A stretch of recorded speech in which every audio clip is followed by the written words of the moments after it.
जय Shri Krishna. Dear friends, welcome. आज इस वीडियो में चर्चा करेंगे आत्मा के कारक ग्रह सूर्य के बारे में। सूर्य नारायण भगवान के बारे में बात करेंगे, जिनका वैदिक रत्न ज्योतिष के अंदर, ज्योतिष शास्त्र के अंदर बहुत ही इंपॉर्टेंट रोल है। सृष्टि की उत्पत्ति के फाउंडेशन पॉइंट जो है, केंद्र बिंदु जो है वो सूर्य ही है। सबकी जगत की आत्मा सूर्य ही है।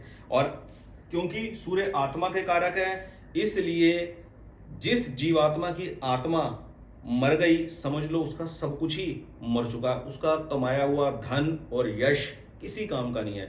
इसलिए आत्मा को कभी भी मरने न दे। एक ऐसे देवता जो साक्षात पूरा दिन हमारे कर्म देख रहे हैं, हमारे कर्मों के साक्षी हैं, वो है आत्मा के कारक सूर्य। श्रीमद् भगवद गीता में भगवान ने कहा है कि सूर्य और चंद्र जिनके नेत्र हैं, सूर्य और चंद्र जिनके नेत्र हैं, अर्थात सूर्य और चंद्र के रूप में साक्षात भगवान दिन रात, दिन में किए गए कर्म और रात में किए गए कर्म, किए गए कर्मों की भावना भगवान पल प्रतिपल जानते हैं और वो साक्षी हैं। इस बात को ध्यान में रखें और सूर्य तत्व को कभी भी खराब ना करें अपने जीवन के अंदर। इस वीडियो में मैं आपको बहुत इंपॉर्टेंट बात बताने वाला हूं। सूर्य किन नक्षत्रों के अंदर अपना बहुत अच्छा रिजल्ट देते हैं और किस कंडीशन में आदमी को माणिक रत्न धारण करना चाहिए। चलिए वीडियो की शुरुआत करते हैं। सृष्टि की उत्पत्ति के सबसे मूल कारक है सूर्य। और सूर्य की अपनी जो राशि होती है, सूर्य की अपनी राशि होती है सिंह, 5 नंबर राशि। और सूर्य मेष राशि, जो मंगल की ये जन्म कुंडली मैंने जो लगाई है वो मेष राशि की लगाई है। काल पुरुष की कुंडली भी मेष राशि की ही होती है। और जो सूर्य को मैंने 3 जगहों पे लिखा हुआ है, सूर्य लगन में, सूर्य दशम भाव में, सूर्य नवम भाव में। ये लगन भाव है, जैसा कि आप जानते ही होंगे। तो काल पुरुष की कुंडली में सूर्य 3 भावों में कारक माने जाते हैं। तो मंगल की मूल त्रिकोण राशि मेष के ऊपर सूर्य उच्च के माने जाते हैं। और तुला, शुक्र अपने शत्रु की राशि। सूर्य मंगल को अपना मित्र मानते हैं, सूर्य शुक्र को अपना शत्रु मानते हैं। तो शुक्र की तुला राशि, मूल त्रिकोण राशि के ऊपर सूर्य नीच के होते हैं। सूर्य जब नीच के होते हैं यानी कि सूर्य कमजोर हुए। जब ग्रह कमजोर होता है तो वो अपने कारक भाव के फलों का नाश करता है। नाश करने का मतलब ये नहीं है कि सूर्य उन भावों का नाश कर रहे हैं। सूर्य निर्बल हो गए, इसलिए उससे कंसर्न जो भाव हैं वो रिजल्ट नहीं देंगे, उसमें अड़चन लगेगी, उसमें बाधा लगेगी। वो क्या उस केस में रत्न धारण किया जा सकता है? हाँ, उस केस में रत्न धारण किया जा सकता है, लेकिन मैटर करेगा लगन क्या है, लगन लॉर्ड कौन है, तब उस बात पे जाएंगे। अभी हम स्पेसिफिक जो बात कर रहे हैं सिर्फ सूर्य की बात कर रहे हैं। अब बात करते हैं, सूर्य की राशि की बात हो गई, हम बात करते हैं नक्षत्रों की। नक्षत्र, सूर्य के नक्षत्र कौन कौन से होते हैं? कृतिका 3 नंबर नक्षत्र, उत्तरा फाल्गुनी 12 नंबर नक्षत्र, उत्तराषाढ़ा 21 नंबर नक्षत्र। ये 3 नक्षत्र सूर्य के नक्षत्र होते हैं। हर ग्रह के 3-3 नक्षत्र होते हैं। 9 ग्रह होते हैं, 27 नक्षत्र होते हैं। हर ग्रह 3 नक्षत्रों का स्वामी होता है। कृतिका के जो देवता है वो है अग्निदेव। उत्तरा फाल्गुनी के जो देवता है स्वयं सूर्य देव है। और उत्तरा आषाढ़ा के जो देवता है वो है विश्वदेव। ये 3 देवता हैं अलग अलग नक्षत्रों के, और नक्षत्रों के स्वामी है सूर्य। अब मैं आपको बताऊं, काल पुरुष की कुंडली में सूर्य लगन में, सूर्य दशम भाव में और सूर्य नवम भाव के कारक माने जाते हैं। अब मैं आपको सबसे पहले सूर्य का जो सूत्र है, सूर्य किन भावों के अंदर, 12 भावों में किन भावों में सूर्य का जो फलादेश है बहुत ही पॉजिटिव और बहुत ही स्ट्रांग और बहुत ही बेनिफिशियल होता है, वो सूत्र अभी आपको बताता हूं। उससे पहले मैं ये बताऊंगा आपको कि सूर्य के 3 नक्षत्र जो है ये कहां किस उसमें फॉल करते हैं। मेष राशि के अंदर जो सूर्य की उच्च की राशि मानी जाती है, इसके अंदर कृतिका का एक चरण होता है कृतिका का, और 3 चरण जाते हैं इसके वृषभ राशि के अंदर, दूसरा, तीसरा, चौथा, ये 4 चरण। ये 4 चरण का एक नक्षत्र हो गया। कृतिका का एक नक्षत्र आया इसमें, क्योंकि अश्विनी के 4 नक्षत्र होते हैं, भरणी के 4 चरण होते हैं, फिर एक चरण होता है कृतिका का। फिर कृतिका के 3 चरण इसमें आ गए, ऐसे साइकिल चलती है। तो कृतिका का एक चरण मेष राशि में और 3 चरण आपके आते हैं वृषभ राशि में। इसी प्रकार जो उत्तरा फाल्गुनी है 12वां नंबर नक्षत्र सूर्य का अपना, ये सिंह राशि के अंदर पड़ता है 1 चरण, और 3 चरण पड़ते हैं इसके कन्या राशि के अंदर। 1 चरण, 2 चरण, 3 चरण, 4 चरण, यहां ये नक्षत्र पूरा होता है। और तीसरा नक्षत्र सूर्य का उत्तराषाढ़ा, उत्तराषाढ़ा का 1 चरण पड़ता है आपका धनु राशि में और 3 चरण पड़ते हैं आपके मकर राशि के अंदर। 1 चरण यहां पड़ गया, दूसरा, तीसरा, चौथा, ये 4 चरण पूरे होते हैं। अब सूत्र क्या है? सूत्र है जन्म कुंडली के अंदर 12 भावों में सूर्य का फलादेश। सूर्य के लिए सूत्र आप अपनाइए त्रिषड आय, त्रिषड आय, 3, 6, 11। सूर्य 3 में, सूर्य 6 में और सूर्य 11 में, त्रिषड आय प्लस त्रिषड आय प्लस 9, 10।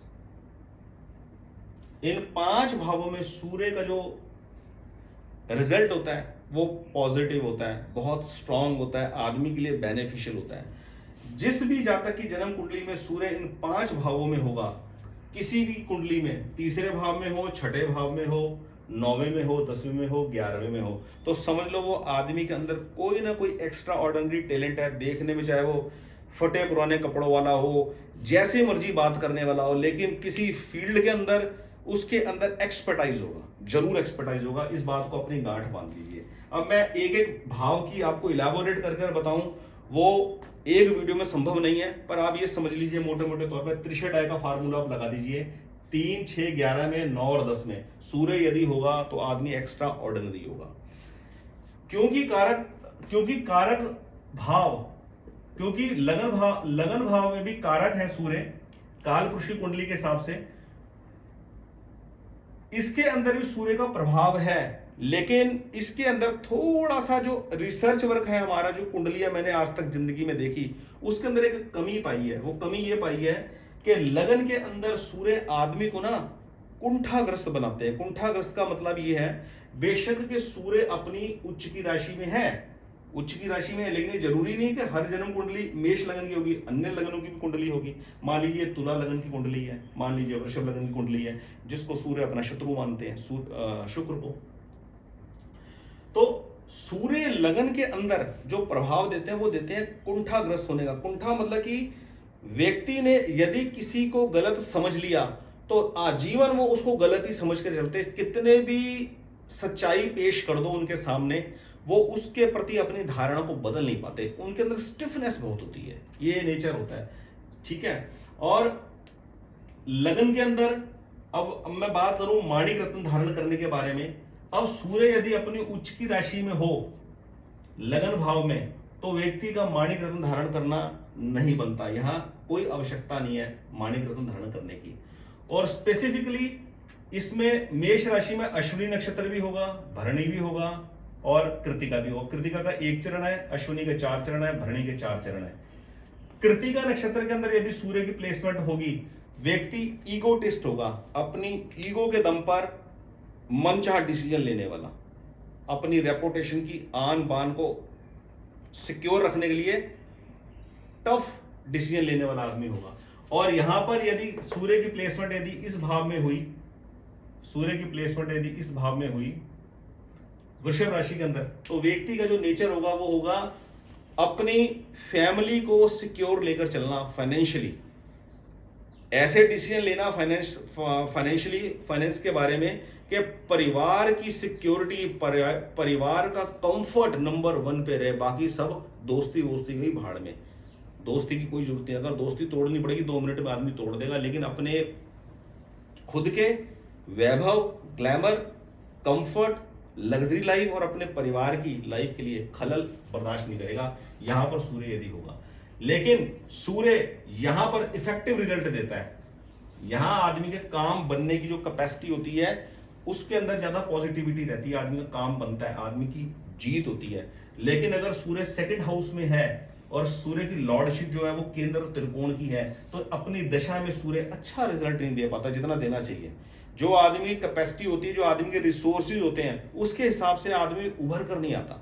इसलिए इस जगह पे यदि सूर्य होगा, सूर्य की लॉर्डशिप केंद्रीय त्रिकोण की हो और सूर्य की प्लेसमेंट यदि दूसरे भाव में हुई, तो ऐसे आदमी को माणिक पहनना पड़ सकता है, माणिक पहनना पड़ेगा यदि अपने काम के रिजल्ट अच्छे नहीं आ रहे। तीसरे भाव के अंदर मैं आपको बता ही चुका हूं, 4 चांद लग गए हैं सूर्य के बैठने पे। त्रिषण आय में छठे भाव के अंदर सूर्य की प्लेसमेंट बहुत स्ट्रांग है। यहां मैं आपको बता दूं,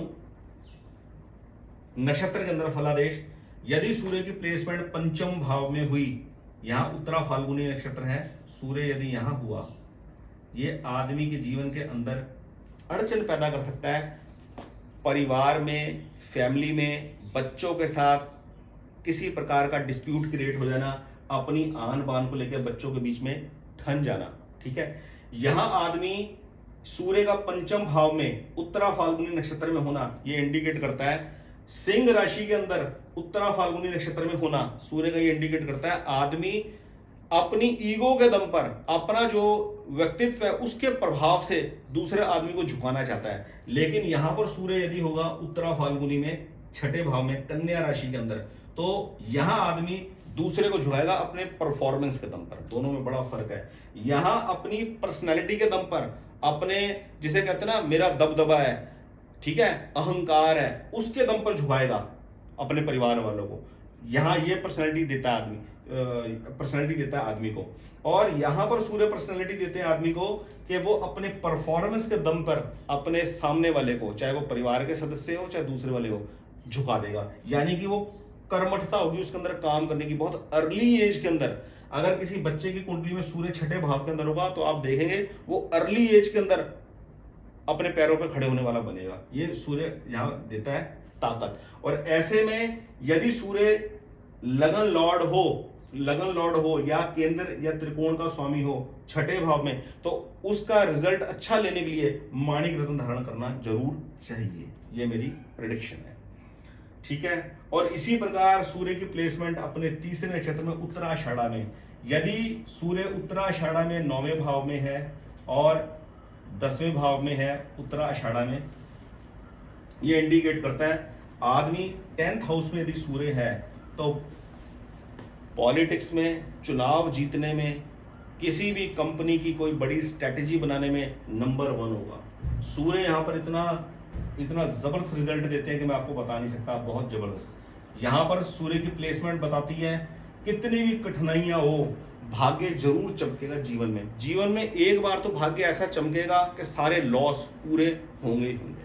अब उस मिले हुए को कैसे संभाल के चलना है वो आदमी खुद वक्त पे अपने आप तय करेगा। तो ये जो 6 भावों की हमने चर्चा करी, 6 भावों में सूर्य का रिजल्ट जो है वो बहुत ही पॉजिटिव है। त्रिषठ आय में 3, 6, 11 में, 9 और 10 में यहां पर चुनाव लड़े, फाइनेंस का काम करे, प्रॉपर्टी का काम करे आदमी, इन दोनों भावों के अंदर सूर्य का होना ये सेम सिमिलर आपको चीजें बताता है। आप चुनाव लड़ो, पॉलिटिक्स में जाओ, प्रॉपर्टी का काम करो, इवन विदेश के अंदर भी अगर आपने कोई इंपोर्ट एक्सपोर्ट का काम स्टार्ट करना है तब भी आप कर सकते हैं यदि सूर्य आपका यहाँ है। यानी कि कहने का मतलब ये है आदमी किसी भी फील्ड के अंदर जो स्ट्रेटेजी बनाएगा उसको डीपली ग्रैब करेगा, उसके डीप पॉइंट्स ग्रैब करेगा। ये कैपेबिलिटी मिलती है सूर्य का 9वें और 10वें में होने का। तो सूर्य का 6 भावों के अंदर बहुत पॉजिटिव रिजल्ट है, 3, 6, 11, 9 और 10, और साथ में लगन के अंदर। पर लगन के अंदर ध्यान में रखे ईगोटिस्ट बनकर ज्यादा बड़े फैसले ना ले। बाकी के जो भाव हैं, दूसरा, चौथा, 5वां, 7वां, 8वां, 12वां, इसमें सूर्य का रिजल्ट जो होता है वो नेगेटिव तो मैं चर्चा करूंगा नहीं। आप ये मान के चलिए कि इसके अंदर कुछ करने की जरूरत नहीं है, कुछ चर्चा करने की जरूरत नहीं है कि कैसे। चौथे भाव का मैं आपको एग्जांपल देता हूं, परिवार के अंदर किसी भी प्रकार का क्लैश क्रिएट ना करे। पूर्ण सुख मिलने के बावजूद भी सूर्य की उपस्थिति यहां पर बताती है आदमी मेजर डिफरेंसेस क्रिएट कर बैठता है, परिवार के साथ दीवार खड़ी कर बैठता है। मैंने कई लोगों को देखा है, लोग अपनी माताजी से मिले 10-10 साल हो गए, पिताजी से बात करें 10-10 8-8 साल बीत गए, डिस्प्यूट क्रिएट कर दिया। इसलिए इन 6 भावों के अंदर यदि सूर्य है तो आप पॉजिटिव रिजल्ट मान के चलिए, और इन बाकी के 6 भावों में यदि सूर्य है तो उसका रिजल्ट पॉजिटिव ना माने और नेगेटिव भी मानकर डरने की कोई जरूरत नहीं है। सूर्य की अपनी रेमेडी करें, रतन पहनने की आवश्यकता नहीं है, रतन स्पेसिफिक कुंडली का विश्लेषण करवाने के बाद ही पहना जाता है। रेमेडी सूर्य नारायण भगवान की, सूर्य नारायण भगवान को अर्घ देना है, वो सब लोग कर सकते हैं, उसमें कोई किसी की कमी नहीं है। सूर्य नारायण भगवान को अर्घ देकर प्रार्थना कर सकते हैं, इसमें कोई हार्म नहीं है। तो आज की इस वीडियो के अंदर फ्रेंड्स इतना ही। बाकी चैनल से जुड़ने के लिए आप सबका बहुत बहुत धन्यवाद। जय श्री कृष्ण।